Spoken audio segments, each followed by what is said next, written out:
మరి ప్రభుత్వం దీని మీద స్పందించాలి.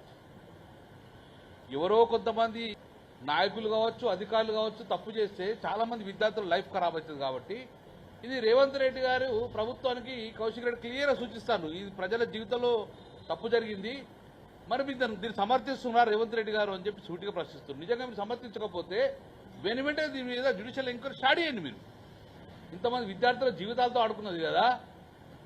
కాళేశ్వరం జ్యుడిషియల్ ఎంక్వైరీ సీజేతోడే ఇచ్చినావు.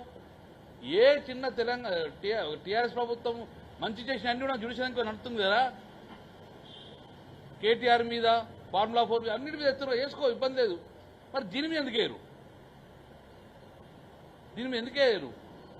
దీన్ని ఇమ్మీడియట్గా కేటీఆర్ గారు ఏదైతే ఫార్మర్ రైస్ మీద వేసినప్పుడు ఇమ్మీడియట్గా ఈటీ కూడా ఎంక్రోచ్ అయింది కదా. నేను ఇప్పుడు బండి సంజయ్ కూడా రిక్వెస్ట్ చేస్తున్నాను, బండి సంజయ్ గారిని, కిషన్ రెడ్డి గారిని ఒకటే, ఈరోజు కౌశిక్ రెడ్డి ఆరోపణలలో నిజం ఎంతో ఉందో లేదో మీరు కేంద్ర ప్రభుత్వంలో ఉన్న విజిలెన్స్ ఎంక్వైరీ కానీ, కేంద్ర ప్రభుత్వ పరిధిలో ఉన్న సిబిఐ ఎంక్వైరీ కానీ యాజ్ ఏ సెంట్రల్ గవర్నమెంట్గా మీరు యాక్ట్ చేయండి. ఇక్కడ జ్యుడిషియల్ ఎంక్వైరీ చేయించమని డిమాండ్ చేయండి.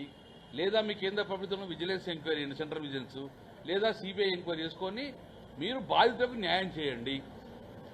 ఎవరు తప్పు చేసినాడో వారిని శిక్షిస్తాను కూడా మీరు ముందుకు రావాలని చెప్పి మా ప్రధానంగా బీఆర్ఎస్ పక్షాన డిమాండ్ చేస్తున్నాం.